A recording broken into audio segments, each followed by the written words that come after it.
नमस्कार, स्वागत है हमारे यूट्यूब चैनल पर। तो दोस्तों, आज हम बात करने वाले हैं महात्मा गांधी सेवा प्रेरक की चयन प्रक्रिया किस प्रकार होगी, किस प्रकार कैंडिडेट का चयन किया जाएगा और इसमें क्या किसी वर्ग को वरीयता दी जाएगी या महिलाओं के लिए इसमें कोई आरक्षण होगा या आरक्षण का प्रावधान है या नहीं है, और इंटरव्यू के समय कौन कौन से दस्तावेज हमको चाहिए होंगे। इस प्रकार की आज सब जानकारी हम इसके अंदर देंगे। जब दोस्तों देखो, इसको 14 अगस्त 2023 को इसका नोटिफिकेशन आया था, तो उसमें स्पष्ट ये सब जानकारी दी गई थी कि आपकी न्यूनतम शैक्षणिक योग्यता क्या होनी चाहिए और आपकी उम्र कितनी होनी चाहिए, आपको कितना मानदेय मिलेगा, आवेदन कैसे आमंत्रित किए जाएंगे, और उसके साथ ये भी जानकारी दी गई थी कि इसकी चयन प्रक्रिया क्या होगी।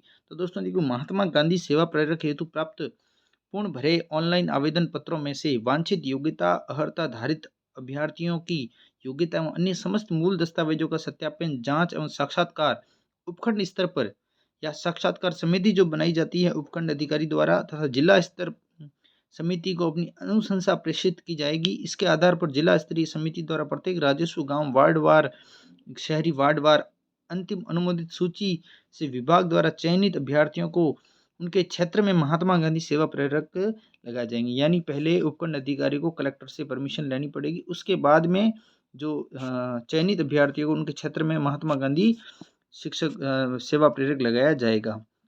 इसमें बताया कि आवेदक द्वारा जिस राजस्व ग्राम वार्ड के लिए आवेदन किया जा रहा है, आवेदक उसी राजस्व ग्राम या वार्ड का स्थायी निवासी होना चाहिए। यानी आप जिस वार्ड से हैं या जिस ग्राम पंचायत से हैं, आपको उसी से आवेदन करना होगा, तो ही आपका ये मान्य होगा। उसके बाद में आंगनवाड़ी कार्यकर्ताओं के चयन के प्रावधानों के अनुरूप ही राजस्व ग्रामों, शहरी वार्डों के कवरेज क्षेत्र में जनसंख्या का 50% या इससे अधिक अनुसूचित जाति, जनजाति, अल्पसंख्यक का है तो उसी वर्ग के आवेदक का अनिवार्य चयन किया जाएगा। यानी किसी वार्ड के अंदर SC ST या अल्पसंख्यक के अगर 50% से ज़्यादा पब्लिक है या ज़्यादा वोट हैं, तो उस क्षेत्र के अंदर अनिवार्य रूप से उसी वर्ग के विद्यार्थी का चयन किया जाएगा। अगर ऐसा नहीं मिलता है कोई कैंडिडेट, तो उसके बाद में दूसरे जो आरक्षित वर्ग हैं उनको वरीयता दी जाएगी। उसके बाद में साक्षात्कार के समय कौन कौन से आपको दस्तावेज चाहिए होंगे, इसमें यहाँ लिखा गया है कि अभ्यर्थी द्वारा ऑनलाइन आवेदन पत्र में वर्णित शैक्षणिक योग्यताओं एवं अन्य अर्हता संबंधी समस्त प्रमाण पत्र दस्तावेज साक्षात्कार के समय मूल प्रति यानी ओरिजिनल डॉक्यूमेंट आपको साथ में ले जाने पड़ेंगे और साथ में एक फोटोकॉपी का सेट करके ले जाना पड़ेगा। ठीक है दोस्तों, इसमें क्या क्या बताया गया है कि आपको मूल निवास की आपकी पहचान कैसे होगी। इसके लिए यहाँ पर कुछ चीज़ें दी गई कि मूल निवास की पहचान के लिए आपका मतदाता पहचान पत्र, राशन कार्ड की फोटोकॉपी या आधार कार्ड, जन आधार कार्ड, मूल निवास प्रमाण पत्र या विवाह प्रमाण पत्र द्वारा जारी प्रमाण पत्र में से कोई भी दो वांछनीय दस्तावेज की फोटोकॉपी आपको साथ में ले जानी है। अगर आप नॉन क्रिमिलियर हैं तो आपको जो OBC सर्टिफिकेट या SC ST जो OBC सर्टिफिकेट या जो भी हैं वो आपको ले जाना पड़ेगा, जो 3 वर्ष से ज़्यादा पुराना नहीं होना चाहिए। ठीक है, अब इसमें बताया गया है कि योग्यता दस्तावेज कौन कौन से हैं।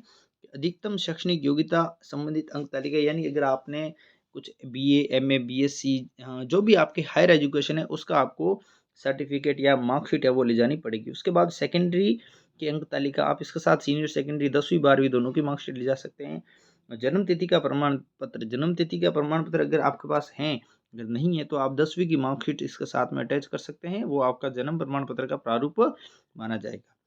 स्थानीय निवासी के लिए, आप मूल निवासी हैं, इसके लिए कौन कौन सी डॉक्यूमेंट चाहिए। जैसे आपके पास में कोई, आपको 2 डॉक्यूमेंट यहाँ पर आपको लगाने पड़ेंगे, जिसमें मतदाता पहचान पत्र हो सकता है, राशन कार्ड हो सकता है, आधार कार्ड हो सकता है, जन आधार, इनमें से कुछ 2 डॉक्यूमेंट आपको साथ में लगाने पड़ेंगे। नेक्स्ट चौथे पॉइंट में, किसी वर्ग की जनसंख्या 50% या अधिक होने पर राजस्व ग्राम, शहरी वार्ड हेतु अनुसूचित जाति, जनजाति, अल्पसंख्यक आदि का प्रमाण पत्र आपको देना पड़ेगा, जैसे कि हमने ऊपर पॉइंट में बात की थी। उसके बाद में महात्मा गांधी दर्शन प्रशिक्षण शिविर में भाग लेने वाले प्रमाण पत्र धारक, अगर किसी ने इसमें एक सर्टिफिकेट कोर्स होता है दोस्तों, जो वर्धमान महावीर खुला विश्वविद्यालय करवाता है, महात्मा गांधी दर्शन प्रशिक्षण शिविर, अगर उसमें आपने भाग लिया है उसका प्रमाण पत्र आपके पास है। अगर आप scout guide, Bharat scout guide में भाग ले चुके हैं, या NCC का सर्टिफिकेट है, या NYK का आपके पास में सर्टिफिकेट है, या आप सुरक्षा सखी या पुलिस मित्र के रूप में रहे हैं या इनके रूप में सेवाएं दी हैं, पूर्व बजट में आपका चयन महात्मा गांधी सेवा प्रेरक के रूप में हुआ है, या महिला स्वयं सहायता समूह सेल्फ हेल्पिंग ग्रुप के अगर आप सदस्य हैं, इसका प्रमाण पत्र आपके पास में है, तो आपको इसमें वरीयता दी जाएगी। तो महिलाओं के लिए ये जो वरीयता है, वो महिला स्वयं सहायता समूह के लिए हैं। और पहले जो पहले जो लास्ट उससे पहले मतलब जिनका चयन जो महात्मा गांधी सेवा प्रेरक में हुआ था, उनको भी वरीयता दी जाएगी।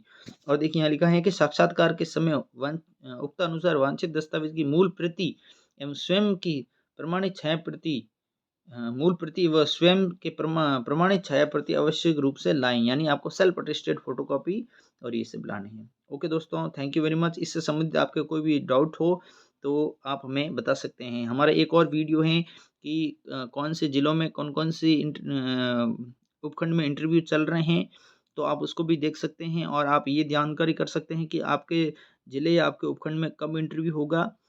ओके दोस्तों, इस संबंधित सभी जानकारी आपको इस यूट्यूब चैनल पर मिलेगी। हमारे साथ जुड़े रहिए। Thank you very much. धन्यवाद।